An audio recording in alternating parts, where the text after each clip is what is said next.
Então, eu estou muito feliz de estar aqui hoje com vocês, podendo falar um pouquinho de anfíbios, tá?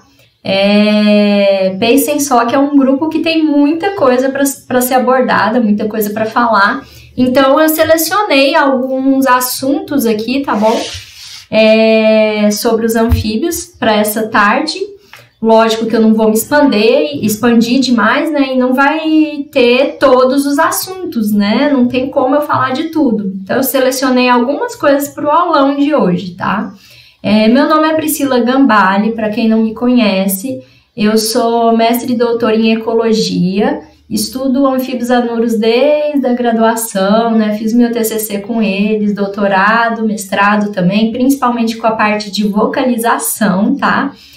E hoje, então, eu trouxe uma aula bem interessante. No momento, eu estou atuando aqui no Paraná, sou professora aqui no Paraná, e para quem me conhece ali no Instagram, eu falo bastante de biologia, principalmente dos bichos, dos animais. Eu gosto de explorar bastante essas ideias, né, com vocês, para a gente aprofundar em alguns conhecimentos, tá bom? Então, vamos dar início à nossa aula. Boa tarde a todo mundo que está chegando aí, né? E tivemos bastante inscritos, estou bem feliz com a quantidade de inscritos e espero que vocês gostem, tá? No final eu vou vendo ali as mensagens e tudo mais e vocês podem ir perguntando também, que assim que possível eu vou respondendo, tá bom?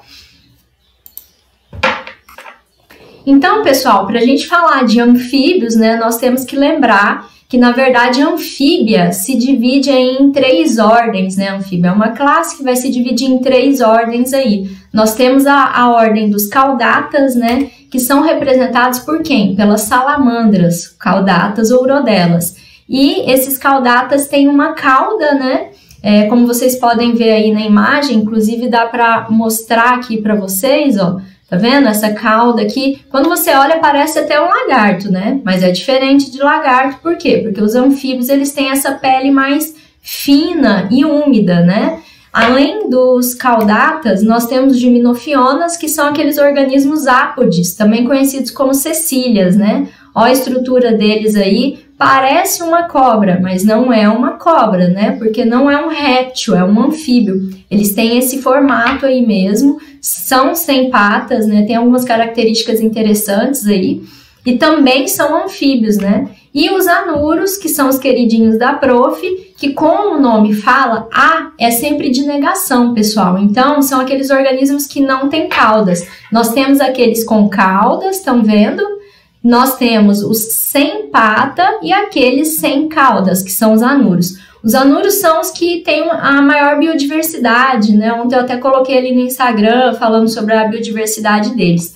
E eles têm uma ampla polinização na Terra, todos os anfíbios, né? Nós temos aí anfíbios que existem em todos os continentes. E recentemente saiu um artigo falando que já foi encontrado também até na Antártida, né, que era um local que não se imaginava que tinha anfíbios. Hoje não tem, mas há milhões de anos atrás existiram anfíbios que utilizavam aquele local ali para ir para outras regiões, né, como se fosse uma ponte, tá? E esses organismos, eles têm esse tegumento, como eu falei, que é bem úmido, né, fino, uma pele permeável, que eu vou falar um pouquinho mais dele daqui para frente, e são um grupo de organismos que tem um número de modos reprodutivos muito grande, pessoal. Então, a gente vê aí, ó, em 2005 saiu um artigo, né, sobre modos reprodutivos em anuros, e foram 39 modos reprodutivos registrados.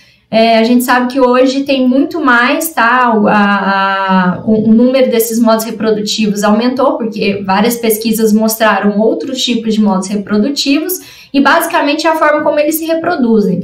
A gente tem anfíbios que vão botar ovos, a gente tem anfíbios que botam ovos na água, tem anfíbios que botam ovos no solo, no chão de mata. Nós temos anfíbios que o girino vai se desenvolver num adulto e ainda tem aqueles que o girino ele nem não tem a fase de girino, não tem a fase de larva. Então, assim, o número de modos reprodutivos é muito gigantesco, eles ocupam muitos tipos de microhábitats aí, né? E a grande importância desse grupo está relacionado principalmente aos ovos, né? Porque são ovos que não têm casca, né? E isso faz com que um ambiente que tem uma alteração ali antrópica, por exemplo, se tiver substâncias químicas que são lançadas ali, né? Esse ovo vai sentir com grande facilidade essa mudança, né? E também um ambiente que é mais seco, por exemplo, né? E esse ovo que não tem casca, que não protege, acaba se desidratando. Além disso, é importante por conta da fase de metamorfose, que já vou falar um pouquinho para vocês também, e principalmente pela vocalização, que é, né, minha grande paixão ali, porque é a forma como eles utilizam de maneira geral, principalmente nos anuros, tá? Tem algumas especificidades para caudatas e ápodes, mas que eles utilizam para atrair fêmeas e para se reproduzir. Então, a manutenção da espécie depende muito dessas vocalizações, certo? Como todo mundo já deve ter ali uma lembrança, né, anfíbio, né, vem esse nome anfíbio, ele recebeu esse nome, né, justamente porque anfi significa dupla e bio significa vida. Então, são aqueles organismos que têm vida dupla, né? Por quê? Inicialmente, acreditava-se que eles sempre teriam ali uma fase na água e uma fase no ambiente terrestre. Hoje, a gente sabe que não são todas as espécies que têm essas fases, mas realmente a maioria delas vai passar por esse ciclo aqui que eu tô mostrando, tá vendo só? Olha aqui. Aqui a gente tem um adulto que tá no ambiente terrestre, ele vai se reproduzir. Na maioria das vezes a reprodução é externa, né?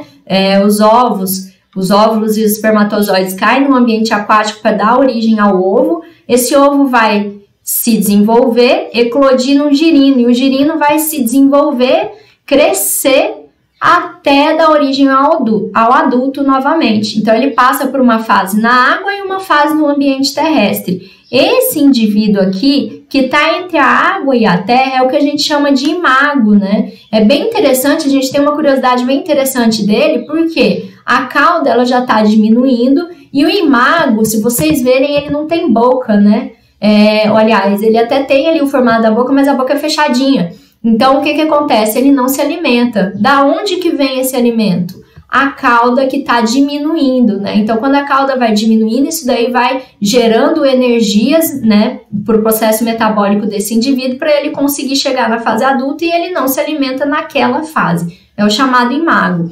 São organismos que passam, então, por uma metamorfose, como a gente consegue ver aqui, mudanças, né, do girino para o adulto. São todos assim? Não. De maneira geral, nós usamos essa representação, mas tem organismos que não têm a fase de larva, né? Eles já nascem no formato que eles vão ser quando adultos, só que pequenos, né? Então, nós temos aí especificidades em cada grupo, que eu não vou adentrar hoje, que é um aulão geral, né? E aí a gente fica pensando muito assim, quando a gente pensa em processo evolutivo, a gente fala, peixes, anfíbios, répteis, né, aves e mamíferos. Nessa ordem, assim, qual que seria a relação dos peixes com os anfíbios, né? Os peixes, pessoal, de fato, um grupo de peixes possibilitou ali o surgimento dos primeiros organismos que têm 4 patas, né? Mas a gente sabe que esses organismos aí, de 4 patas, na verdade são o que a gente chama de tetrápodes, que é diferente dos peixes. Então essa tabela aqui é só para mostrar algumas semelhanças e similaridades que os peixes têm com os anfíbios, uma vez que um grupo de peixes possibilitou ali depois o surgimento dos primeiros anfíbios. Então os peixes, eles não são considerados tetrápodes, tá? O que são tetrápodes? São aqueles organismos que têm 4 patas. E os anfíbios, sim, eles são considerados tetrápodes, né? O tegumento desses peixes e anfíbios, como que é? Os peixes muitas vezes têm escamas e os anfíbios não. Os anfíbios têm uma pele úmida e fina, né? E o ovo, pessoal? O ovo dos peixes é anamniótico, que é aquele ovo que não tem casca, igual dos anfíbios. Né? Apesar dos anfíbios serem tetrápodes e estarem no ambiente terrestre, eles ainda carregam um ovo que não tem uma casca, que não tem os anexos embrionários, né? Que é um ovo que a gente diz anamniótico, não é o amniótico, tá? O desenvolvimento, tanto em peixes e anfíbios, é indireto ou direto. A temperatura do corpo está muito relacionada com o ambiente externo, então são organismos, tanto peixes quanto anfíbios, que necessitam de uma temperatura externa, né, para conseguir ali absorver e manter o metabolismo interno.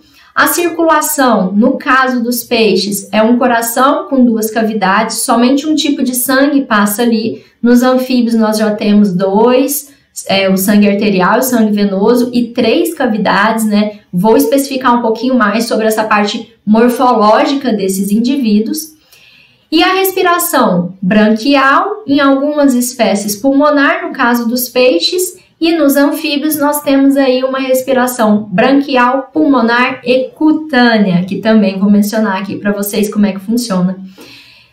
A reprodução ela pode ser tanto interna quanto externa nos dois. No entanto, os anfíbios apresentam muito mais evidente a fecundação externa. A maioria dos anuros realizam fecundação externa, né? A maioria dos anfíbios tem fecundação externa, mas, por exemplo, o Gymnophiona também realiza fecundação interna.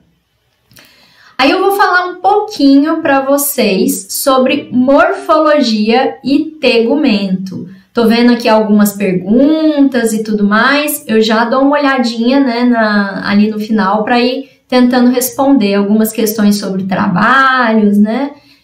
Podem ir mandando aí que eu já vou dando uma olhada, tá bom? Então, sobre esse sistema tegumentar, pessoal, nós temos aí um sistema que ele é bem complexo, né, considerando um grupo que é um grupo mais inicial ali dos tetrápodes, né? A gente pode encontrar até 4 tipos de glândulas no sistema tegumentar de anfíbios. Que glândulas são essas? A primeira é a glândula mucosa. Essa glândula é extremamente importante porque ela mantém a umidade, né, desse tecido aí. E aí a gente tem ainda, a partir dessa glândula mucosa, uma produção de substâncias antibacterianas e substâncias antibióticas também, que é bem interessante. Pensem só, né, que é uma pele fina, úmida, como que seria muito fácil para uma bactéria chegar e dominar aquele indivíduo, né? Mas ele consegue evitar a entrada dessas bactérias porque eles têm glândulas que produzem substâncias importantes para a proteção dele, né, do próprio organismo. Então é bem interessante, inclusive tem sido utilizado e estudado bastante essas glândulas e o poder que elas têm na farmacologia, né. Além dessa glândula, nós temos também as glândulas granulares, que podem secretar toxinas, como vocês podem ver aqui nessa imagem, tá vendo só? Aqui, ó. Então, aqui, ó, tá parecendo uma cola, né? Isso daí é uma toxina. Lembrando que em contato com regiões de mucosa, olhos, boca, né, pode causar alguma reação, mas não chega, neste caso, né, em relação a esta toxina, já vou evidenciar outras ali, a matar um indivíduo, né, um indivíduo humano, eu falo assim, né. Nós temos aí glândulas lipídicas também, que ajudam na proteção do indivíduo contra a dissecação, principalmente no gênero Pithecopsis. Vou até mostrar um vídeo para vocês na aula de hoje também sobre isso. E ainda tem as breeding glands, que seriam aquelas glândulas que estão relacionadas à reprodução dos indivíduos, secretando ali, né, algumas substâncias que pode permitir que o macho consiga ficar aderido no dorso da fêmea. No caso de, por exemplo, salamandras, elas também têm glândulas, inclusive tem o nome de glândula mental, geralmente fica nessa posição aqui, que ajuda também no processo reprodutivo, liberando feromônios ali para atração de machos ou de fêmeas, tá? Então, o sistema tegumentar deles é bem complexo, é bem interessante. Aqui, ó, uma pergunta do Lohane, né, sobre a reprodução, por que deve ocorrer em ambientes úmidos, né? Basicamente por conta da relação desse tegumento que eu tô falando, Lohane. Esses ambientes úmidos garantem que a pele dele, né, não fique ressecada. Ele precisa de manter uma pele úmida, então o ambiente úmido favorece bastante isso, tá? Para que ele consiga realizar todos os seus processos metabólicos. Eu vou até mostrar para vocês. Será que então ele pode viver num ambiente extremamente seco? Ele pode também, porque ele tem processos ali na pele que ajudam a ficar em ambientes mais secos também. Mas a tendência é ele sempre estar próximo de um ambiente úmido para a pele continuar úmida, né? E ele não ficar ressecado, porque ele precisa dessa pele para respirar, né? Ele utiliza o pulmão, mas também a pele, né? Então é basicamente por isso. Esse sistema tegumentar, pessoal, ele tem ali uma função na respiração, tá bom? Mas ele também tem uma função na osmorregulação e termorregulação. A respiração por conta da respiração cutânea, que eu vou mostrar para vocês como é que acontece. A osmorregulação, na verdade, é a regulação do que entra e do que sai em relação à água e sais minerais, também pela pele. Como a pele é muito fina e é úmida, ela permite essa entrada e saída, ele consegue regular ali a quantidade de sais que entra e sai. A termorregulação já está relacionada com a temperatura do corpo, né? Ele reduz perda de água em ambientes quentes, tem uma postura que diminui a exposição ao ar, né? Ou seja, ele pode mudar ali a postura do corpo em relação ao ar, ao ambiente, para evitar a perda de água e tudo mais, e isso vai garantir que ele consiga termorregular, manter uma temperatura de acordo com o ambiente externo, né? Mas por um período específico ali, de acordo justamente com o que eu falei, pela presença dessa pele aí, né? Que ele tem, que é mais fina. E aí eu trouxe um exemplo muito bonitinho, olha que gracinha, né? A Pleurodema diplolister, olha que fofinho, gordinho, bolotinha. E sabe onde que ela é encontrada? Na caatinga, porque é justamente o que o Lohane perguntou, né? Em relação à reprodução em ambientes úmidos. Será que eles só ficam, então, em ambientes que estão mais úmidos? E na caatinga, como é que é isso, né? No caso desse daí, o que que ele faz? Durante o dia, ele vai ficar escondido e enterrado na areia, né? E aí, ele evita de ficar em contato com o sol, para não ressecar a pele. E a gente tem uma função muito importante da pele dele nesse caso. Por quê? Quando a gente cava a areia, pessoal, o que que acontece? Quando, né, se alguém já foi na praia e lembra, na hora que cava a areia, vai chegando no fundo, a areia tá úmida, não é? Ela não vai ficando mais molhada? Um pouco mais molhada? Exatamente isso. Ele se afunda na areia, essa areia vai estar um pouco mais molhada. O que que acontece? A pele não é fina? Eu não falei que ela garante osmorregulação, termorregulação? Entra água nele. Então, mesmo num ambiente muito seco, ele consegue absorver a água muito facilmente, porque a pele é fina, quando ele fica no fundo ali da areia, né? Então, é uma espécie que consegue viver num ambiente quente e a pele ajuda e favorece a entrar água e ele não ficar sem água nenhuma num ambiente que é extremamente quente, né? Semidesértico aí, no caso da caatinga.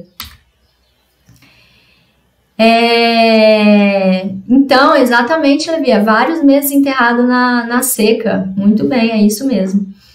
Então, ele fica muito tempo lá enterrado e isso favorece ali que ele consiga sobreviver, né? Justamente porque ele consegue absorver o pouco de umidade que tem nessa pele. Aqui, pessoal, eu trouxe para vocês, ó, só para vocês evidenciarem como que é o tegumento mesmo, né, do anfíbio. A gente tem a parte mais externa, que é a epiderme, né? Estão vendo aqui? Essas são as glândulas, ó, chamadas de glândulas mucosas. E aí a gente tem uma estrutura bem interessante aqui perto no final da epiderme, começo da derme, né? Que são as estruturas que vão dar origem à cor dos indivíduos. São células pigmentares, né? Já vou mostrar aqui para vocês. Olha esse daqui que bonitinho, o Brachycephalus epiphyseum, né? Então, como que ele é formado, né? Como que acontece essa coloração dele? Existem algumas outras explicações, não vou aprofundar, né, na questão da alimentação e tudo mais, mas nós temos os cromatóforos, estão vendo? Isso daqui é a estrutura da pele, ó. Aqui em cima tá a epiderme, aqui a gente tem a derme, o músculo, né? E nessa estrutura da pele aqui nós temos os cromatóforos. Esses cromatóforos, pessoal, eles dão origem ali a colorações específicas, produz pigmentos específicos, né? Que garante que o bichinho fique aí amarelinho, né? Aqui a gente tem, ó, a glândula de veneno também, a glândula mucosa, né? Que tudo isso ajuda a manter a umidade dele. E esse daqui, ó, que lindo, né? Gente, eu tenho muita vontade. Quem já conseguiu ver um aí, já dá um ok, já aparece aí, né? Falando que eu tenho muita vontade de conhecer. Esse bicho aqui, ele também tem os melanóforos, tá? E esses melanóforos, eles produzem ali melanina na cor, né, escura, preta e tudo mais, que vai dando esse padrão aqui, né? Vi que tem algumas perguntas aqui, deixa eu dar uma olhadinha, mas quando ele passa todo esse tempo enterrado, vários meses, ele abaixa o metabolismo por não estar se alimentando, ou ele está se alimentando? Na verdade, Jéssica, quando ele passa esse tempo todo enterrado, a tendência é ele abaixar um pouco o metabolismo, tá? Por quê? Ele está enterrado e qual que é a temperatura lá embaixo da Terra? Fora, a temperatura está muito alta, mas embaixo da Terra está mais baixa, né? E aí a gente sabe que os anfíbios são organismos ectotérmicos e o metabolismo ele tá muito, ele sofre uma influência muito grande aí da temperatura do ambiente externo, né? Então, se o ambiente está com uma temperatura mais baixa, o metabolismo dele também abaixa, tá? Então, ele abaixa o metabolismo, mas a água consegue continuar entrando, porque ele precisa de água. Não é que ele precisa de muita, né? Mas ele precisa de água para manter os processos metabólicos dele num metabolismo bem mais baixo do que na época que ele está fora dessa areia, né? E se reproduzindo. Vamos lá. E aí, eu trouxe isso aqui para vocês que eu achei muito interessante, né? Muitos já devem ter visto aí, a galera que tá aqui, acho que gosta bastante de anfíbios, né? Já deve ter visto essa chargezinha, né? Então, a princesa beijou o sapo e logo algo mágico aconteceu. Achou que ia virar um príncipe, mas não virou. Quem que era? A Phyllobates terribilis. Né? E aí, por que eu trouxe ela? Porque eu tô falando justamente dessas colorações que esses organismos têm, né? E a Phyllobates terribilis, ela é uma das espécies mais venenosas que nós temos aí em relação aos anfíbios. Ela produz uma substância que é chamada de batracotoxina, que é encontrada em alguns organismos, né, anfíbios. Neste caso, né, essa espécie específica, de fato, o veneno é muito poderoso. Um indivíduo tem uma quantidade de veneno que pode aí garantir a morte de até 10 homens adultos, né? O veneno realmente é muito forte. E o que esse veneno faz? Eu já mostrei ali que existem glândulas que produzem, né, essas substâncias tóxicas. Algumas não estão, na maioria das espécies, né, elas não são tão tóxicas para nós, seres humanos, mas pode ser para um organismo menor. Mas no caso da batracotoxina, da Phyllobates terribilis, é um veneno bem forte mesmo, né? O que ele ocasiona, pessoal? Todas as células, elas têm uma membrana externa, não tem? Então, o que acontece? Essa membrana, ela é como se fosse uma pilha. Ela fica parada ali, ela tem um polo positivo, um polo negativo parada. Para ela começar a trabalhar e transmitir, por exemplo, um impulso nervoso, ela tem que mudar essa polarização, a pilha tem que ser ligada. Quando essa batracotoxina entra em contato ali com a membrana, essa pilha despolariza, né? E aí a gente tem uma despolarização da membrana com excitabilidade dessa célula, uma passagem de impulsos nervosos muito rápido e muito forte começa a acontecer ali, de forma que o tecido nervoso, muscular e coração se tornam excitáveis. E aí o organismo pode entrar num colapso ali nesses sistemas, né? Principalmente o coração aí, que pode ter uma falha, porque dá como se fosse uma, né? Como se fosse uma parada cardíaca ali, acelera muito e dá um problema no coração. É mais ou menos isso que acontece, né? Tentando ser o mais claro possível para vocês, né? Falando em uma linguagem mais tranquila para ser entendida, seria isso. A gente vai falar agora um pouquinho sobre o sistema respiratórios, né, desses organismos. É muito interessante, pessoal, porque os anfíbios é um grupo que tem 3 tipos de respiração, né? Então, a gente tem a respiração das larvas, que vai ser principalmente por brânquias, vocês conseguem ver aqui na imagem, essas aqui são as brânquias, né? E essa respiração por brânquias é igual acontece nos peixes, né? A gente tem água correndo em uma direção da brânquia, né? E os vasos sanguíneos em outra direção. A gente diz que é um mecanismo contracorrente no qual ocorrem trocas gasosas. Já nos adultos, a gente tem a respiração pulmonar junto com a bucofaríngea e a cutânea. Então, a gente vai mostrar um pouquinho, né, como que é esse processo. Como a gente consegue ver aqui, esse ar, ele entra, ele vai para os pulmões, onde tem as trocas gasosas, e depois o ar sai novamente. Vamos entender como é que é esse processo. A morfologia, né, da respiração pulmonar dos anfíbios vai envolver aí narinas, a cavidade bucofaríngea. O que é isso? Essa região aqui, ó, da boca, né, da faringe, obviamente, junto com a parte da laringe, né, a própria laringe e os pulmões. Já a respiração pulmonar, então, ela vai acontecer por um mecanismo que a gente chama de pressão positiva. Como que é isso daí? Por que eu falo sobre esse tipo de mecanismo? Porque é diferente do que acontece, por exemplo, conosco, né? Que é uma pressão negativa que é criada. O que acontece nos anfíbios, pessoal? Em especial os anuros, né?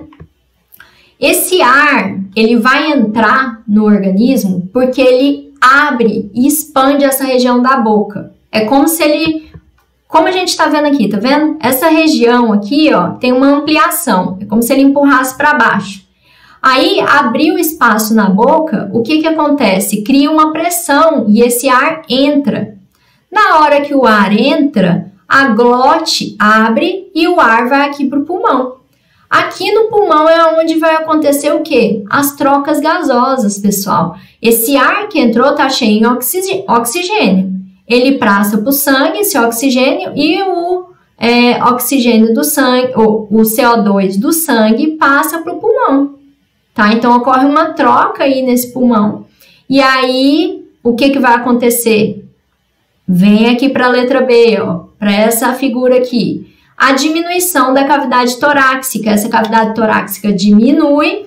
Esse ar, então, ele é jogado para a boca novamente e vai sair.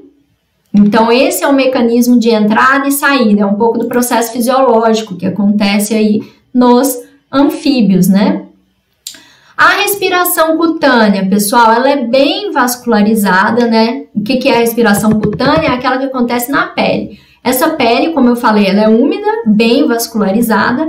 E o que é vascularizada? Tem vários vasos sanguíneos. E ocorre uma difusão desses gases, né? Uma difusão direta ali mesmo. O ambiente externo tem muitos oxigênio que entra. Dentro dos vasos sanguíneos tem muito CO2.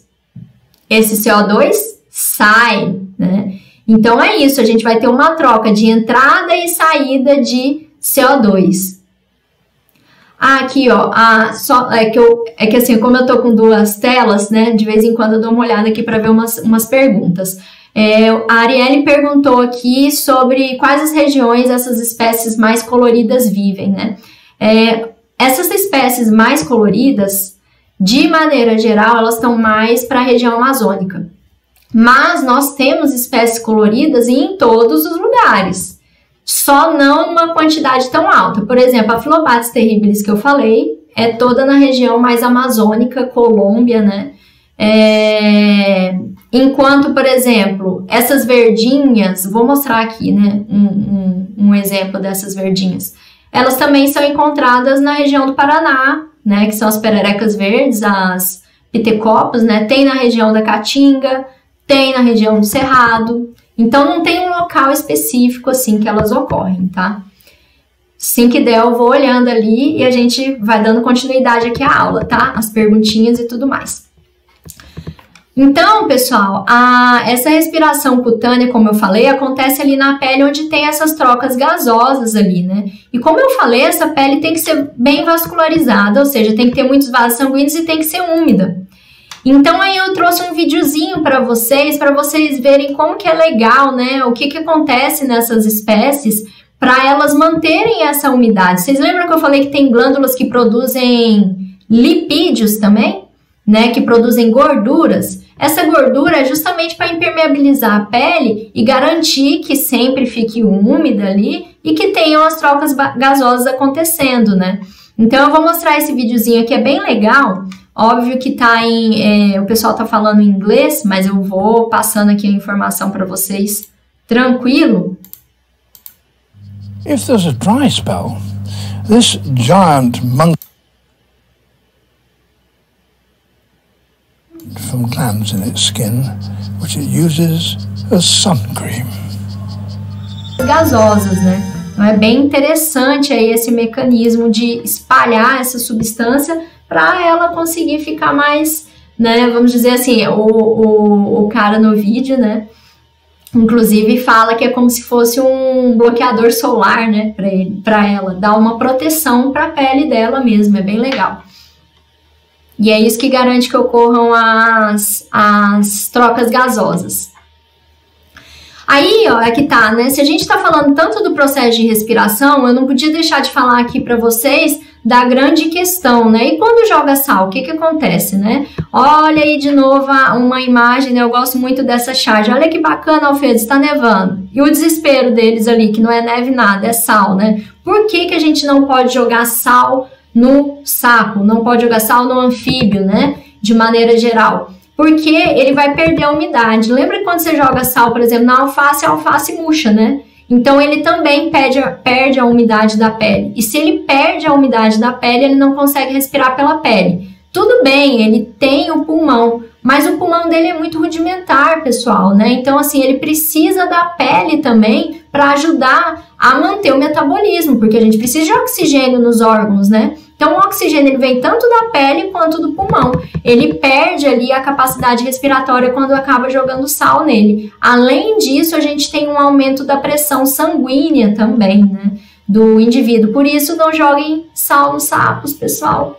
Né? Eu acho que todo mundo que está aqui gosta bastante deles, mas é sempre bom a gente firmar e falar sobre isso e explicar o que acontece, porque realmente dói para o bicho, né? A pele dele seca, ele não consegue realizar as trocas gasosas, ele não consegue respirar direito, né? Então, é dolorido, né? Então, a gente tem que evitar isso daí. Indo agora um pouco para o processo respiratório, para o sistema circulatório dele, nós temos aí, né, uma circulação que é dita incompleta nos anfíbios. Por quê? Porque a gente tem uma mistura. Olhem aqui aqui, ó, no que eu estou mostrando. Tem uma mistura do sangue venoso com sangue arterial. Uma mistura que, mesmo que pequena, ela vai acontecer, porque a gente tem só um ventrículo. O ventrículo ele não é totalmente dividido, né? É dita circulação dupla, porque tanto o sangue venoso quanto arterial, ele passa pelo coração, né? O sistema circulatório é totalmente fechado, porque todo o sangue fica dentro das cavidades, né? Dentro dos vasos sanguíneos. E a gente tem chamadas hemácias nucleadas, que é bem interessante, porque os seres humanos, eles têm as hemácias anucleadas, né? Não tem núcleo. Lembra que a célula pode ter um núcleo dentro, né? A maioria das células vai ter. As hemácias, elas transportam o oxigênio. Se as células dos anfíbios, né, têm hemácias que transportam oxigênio com núcleo, quer dizer que esse núcleo está ocupando o espaço de mais oxigênio que poderia ser transportado. É mais ou menos isso que a gente tem que ter a ideia. Então, essas hemácias nucleadas, né, acabam fazendo com que esse transporte de oxigênio seja um pouco mais, não tão eficientes como em outros organismos. Né? E é por isso que ele acaba utilizando aí várias estratégias, né? A respiração cutânea, a respiração pulmonar e tudo mais. Como que vai acontecer essa respiração, né? A gente tem o sangue que sai do corpo, sai dos órgãos, rico em CO2. Esse sangue rico em CO2, ele vai chegar aqui no átrio direito. E aí ele é bombeado para o ventrículo. Já do outro lado, o sangue rico em oxigênio, né, que está saindo lá dos pulmões, onde acabou de realizar as trocas gasosas, chega no átrio esquerdo.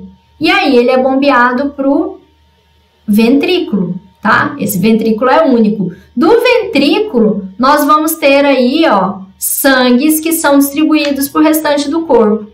É aqui que pode acontecer uma breve, vamos dizer assim, né, mistura desses sangues, porque não tem uma separação nítida ali daquele ventrículo. Mas, prof, como é que faz então para o sangue arterial ir para um lado e o venoso ir para o outro? Os anfíbios, eles têm, ó, estruturas que são chamadas de troncos, eu chamo de troncos ou tronco, né, arteriosos. Tá vendo aqui, ó? Que são como se fossem compartimentos, né? As artérias aqui vão dividindo em compartimentos. E aí a gente tem o sangue rico em oxigênio indo para o corpo e o sangue rico em CO2 voltando para onde? Para a pele, onde vai realizar as trocas gasosas, e para o pulmão. Então, eles se separam nesses troncos aqui. Por isso que a gente vê, ó, tá vendo? Aqui pode ter tipo uma mistura, e aí na hora que é bombeado, já tem uma quantidade específica de sangue arterial que vai pro... Arterial é aquele rico em oxigênio que vai para o corpo, e o CO2 que vai para o pulmão e para a pele, tá? Aqui, ó, é como que acontece essa circulação quando a gente coloca a pele no meio, né? Porque se a gente voltar aqui, eu tô falando bastante do que acontece de entrada e de saída, mas e a pele? Eu não falei que ocorrem trocas gasosas? Tem oxigênio e CO2 na pele também? Então, o que acontece? Lá na pele, pessoal, tem as trocas gasosas que vão acontecer. O que eu falei? Se o ambiente ele é rico em oxigênio, o oxigênio entra. E da pele, todo o CO2 que está ali no sangue vai para fora. Na hora que entrou esse oxigênio, o oxigênio ele vai chegar aqui pelo seio venoso, junto com o sangue que está rico em CO2 dos tecidos, aqui no átrio direito. Tá vendo que aqui eu já começo a ter uma leve mistura ali? Porque a gente tem dois tipos de sangue correndo para o átrio direito. Muito bem. E lá no pulmão? O pulmão, né, na veia pulmonar, vai correr o sangue rico em oxigênio, que chega no átrio esquerdo. Bombeou daqui, caiu lá para o ventrículo. Ventrículo, como eu falei, ele também não é completamente dividido, não tem ventrículo direito e esquerdo. Do ventrículo, nós vamos ter aí uma artéria pulmocutânea. Dessa artéria pulmocutânea, ó, pulmocutânea, quer dizer que vai para onde? O pulmão e para a pele. Nós temos o CO2. Por que o CO2 está indo para a pele e para o pulmão? Porque é onde vai ter as trocas gasosas de novo acontecendo, pessoal, né? Para o organismo conseguir absorver ali oxigênio novamente. Ele precisa fazer essas trocas. Então, aqui vem o sangue rico em CO2 e na artéria aorta nós vamos ter o sangue rico em oxigênio indo para os tecidos. Sai o CO2 dos tecidos, entra o rico em oxigênio. Então, esse daqui é a circulação completa que acontece com anfíbios quando a gente pensa também na questão da pele, já que as trocas gasosas também vão ser realizadas ali pela pele. Por fim, eu queria falar um pouquinho da excreção, né? Como que acontece. No caso das larvas, nós temos aí os pronéfros, né, que ajudam a eliminação principalmente de amônia. Os pronéfros, eles são encontrados principalmente nos anfíbios, né, eles vão estar mais ativos nos anfíbios. No caso dos adultos, nós já temos os mesonéfros, né, que são encontrados mais nos anfíbios também. Metanéfros já são em outros organismos, como, por exemplo, mamíferos, né? E a diferença que nós vemos aí é que as larvas, como elas ainda estão no ambiente aquático, elas costumam liberar, de maneira geral, amônia no processo de excreção. Lembra que a amônia, pessoal, ela é muito mais tóxica e precisa de bastante água ali para ela ser dissolvida no ambiente, né? Então, como ele já está no ambiente aquático, não tem problema nenhum. Mas um adulto que fica num ambiente terrestre, pessoal, e esse ambiente terrestre ali, ele tem vamos falar assim, uma restrição maior de água, ele não está ali o tempo inteiro na água, o que acontece? Se ele liberar amônia, ele vai precisar liberar com uma quantidade muito grande de água, porque a amônia é tóxica. Então, para evitar essa liberação em excesso de água, uma vez que ele está no ambiente terrestre, o adulto, o que ele vai fazer? Ele vai liberar o que a gente chama de ureia, tá? Que é liberado também em outros organismos, em outros grupos, né? Então, esse mecanismo aí está muito relacionado com o local que ele habita. Se ele fica muito na água, pode ser que ele libere amônia. Se ele fica mais no ambiente terrestre, ele vai liberar ureia. Né? Existem exceções, eu não vou entrar nessas exceções hoje, mas de forma geral é isso, né? As larvas liberariam amônias e os adultos ureia. Esses rins vão estar ligados a ureteres e bexigas conectados com a cloaca. Então, eles têm ali rins, né? O mesonefro é como se fosse um rim, tá, pessoal? É como se fosse uma parte ali, como que ela vai estar, se ela vai estar ativa ou não. Pronefro é a região que vai estar mais ativa nas larvas, mesonefro no caso dos adultos, e em outros organismos pode ser o metanefro. Aqui uma figurinha só mostrando como que ocorrem essas trocas, né? Por exemplo, o anfíbio ele vai se alimentar e no alimento vai vir os sais que ele precisa e a própria água.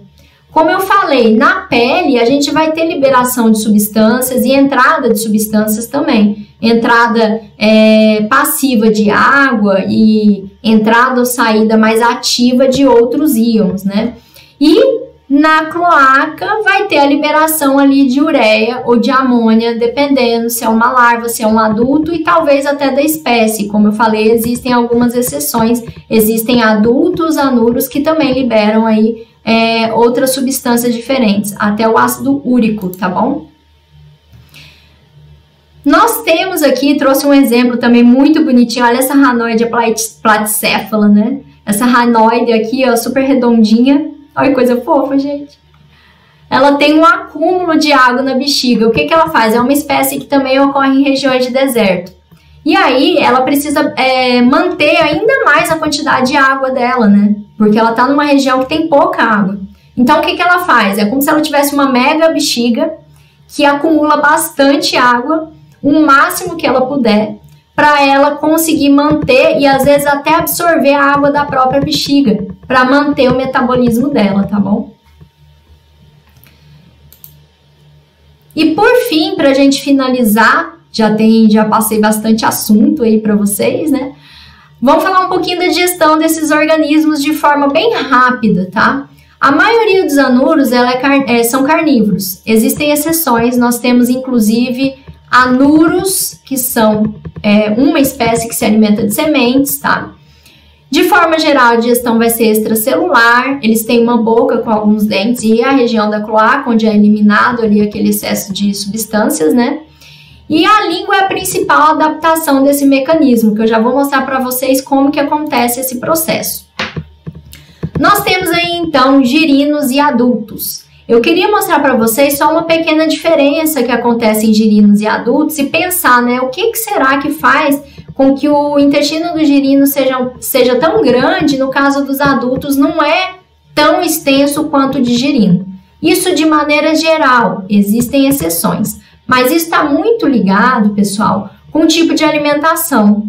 De maneira geral, mais uma vez falando, os girinos são herbívoros. É lógico que existem carnívoros, tem os detritívoros também, mas o que acontece? Um organismo herbívoro, ele precisa de um intestino ali muito maior para absorver substâncias, né? Então, a gente vê aqui nesse desenho, tá vendo, ó? Olha aqui, essa estrutura, o intestino delgado, ele é bem extenso em organismos herbívoros, que é o que acontece também com girinos, né, herbívoros. Enquanto que os adultos, que a maioria é carnívoro, eles precisam de regiões de seco para absorção de substâncias, mas o intestino delgado já não é mais tão extenso. Então, a gente vê aí uma diferença de tamanho desses intestinos relacionado muito com o tipo de alimentação que esses organismos têm. E para a gente fechar, e eu já vi ali as perguntas, né, que eu já vi que o pessoal mandou mais algumas, como que acontece o lançamento dessa língua, pessoal? Muita gente tem curiosidade, né? Eles têm músculos aqui específicos que garantem que a língua seja lançada para fora. E vocês estão vendo aqui, ó, na pontinha, aqui tem uma substância pegajosa mesmo, grudenta, que faz com que ele lance a língua e essa língua grude no alimento. Ele sabe onde está o alimento por conta da movimentação desse alimento, né? E aí ele consegue grudar ali, esse alimento entra na boca novamente e ele consegue fazer a digestão desse alimento. É bem legal e muitas vezes a gente pensa que só existe em anuro, mas existe uma família, que é a Pletodontidae, né, de salamandras, que também faz esse tipo de mecanismo para a captura de alimentos, né? Então é uma coisa bem interessante aí para anfíbios de modo geral. Ele consegue observar a movimentação ali do que está passando e lançar